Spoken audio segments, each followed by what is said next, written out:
High everyone, welcome back to my channel. मी सुरेखा स्वागत करते आपलं पुन्हा एकदा एक नवीन व्हिडिओ ब्लॉगमध्ये.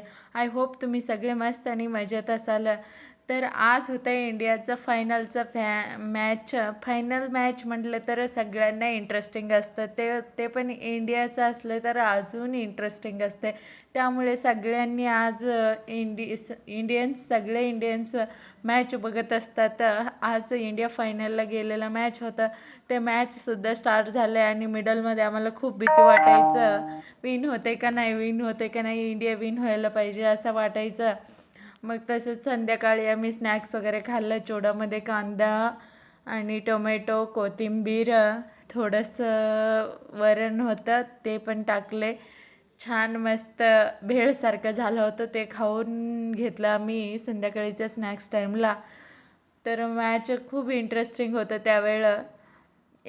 रोहित शर्मा तरी इतकं हिट मारत होता, छान खेळत होता, तेव्हा खूप इंटरेस्टिंग होतं मॅच. त्यानंतर आमच्या दोघं पिल्लू पण इथं किरकिर करत होतं थोडं. मला पण बरं वाटत नव्हतं. तर काय झालं आहे, मानचं शिरं असते ना, ते असं अडकल्यासारखं व्हायला लागले, इतकं दुखत होतं. त्यामुळं मी पण दिवसभर एवढं इतकं काम नाही केलं. मग संध्याकाळी मिस्टर भाजीपाला घेऊन आले जाऊन, तेच निवडत बसलं होतं आम्ही.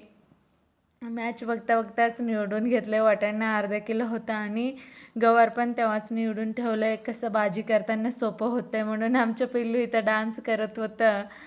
तर त्यानंतर मी कढी करायला आले. सिंपल कढी आणि भात कराय म्हणून आधी दही फेटून घेतलं असं. त्यानंतर तडका दिले, मोहरी, जिरे, लसूण आणि थोडंसं कोथिंबीर, हिरवी मिरच वगैरे टाकून मी असं फोडणी दिले. छान होतं आहे. असं एकदा ट्राय करून बघा, छान लागतं आहे टेस्ट पण. असं सिंपल कढी केलं. ते त्यानंतर मी मॅचसुद्धा जिंकलं होतं इंडियाचं. त्यामुळं खूप खुश झालं होतं सगळे आणि त्यांच्या पप्पा स्टेटस ठेवत होता आधी.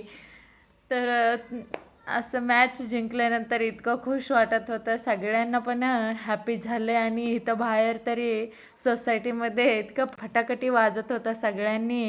सगळ्यांना आवाज यायचं होतं, इतकं फटाकटी वाजवलं सगळीकडे इथं पुण्यात. आणि सगळे पण असं बाल्कनीमधून बाहेर येऊन सगळे बघत होतं फटाकटी वाजवायचं. त्यानंतर आम्ही छान असं जेवण केलं आहे आणि आमचं पिल्लू बघा इथं कसं करत होता. आधी त्यांच्या पप्पाला दिलं आहे आणि नंतर आम्हीसुद्धा जेवण केलं आहे.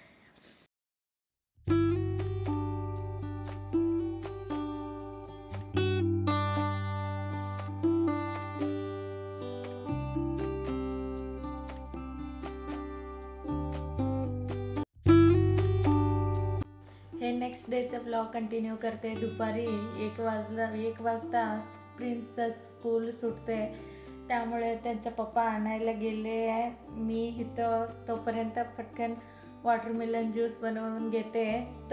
ते आल्यानंतर काय थांबत नाही. फक्त 5 मिनटाचा रस्ता आहे जाऊन आणायला, लवकरच येते. त्यामुळे मी पटकन आता बनवून घेते वॉटरमेलन ज्यूस. पण ते लय लवकर येते. ते लवकरच आले, मला काय बनवायचं नाही झालं. त्यामुळे ते आल्यानंतर मम्मी फ्रूट्स दे वगैरे म्हणत होता. मी म्हटलं बाळा चेंज करून कपडे आणि हँड वॉश आणि पाय वॉश करून ये, त्यानंतर खायचं म्हटलं. पण त्यानंतर त्याला काही दम नाही निघलं. मी कट करून दिलं त्याला खायला. ते सांगत होतं मला, मम्मी हँडवॉश करून आले बघा, क्लीन आहे म्हणून सांगत होता.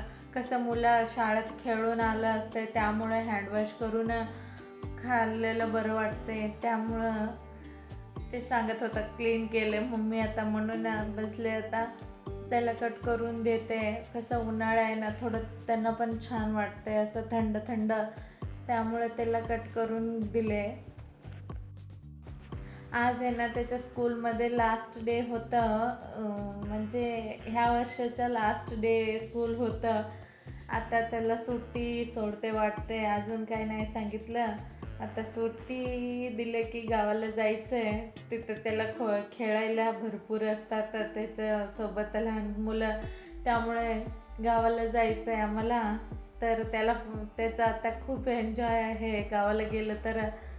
पण गावाकडे इतकं ऊन असतंय, खूप ऊन असतंय, त्यामुळे कधी जाते आता, ह्या आठवड्यात जाऊ असं वाटत होतं.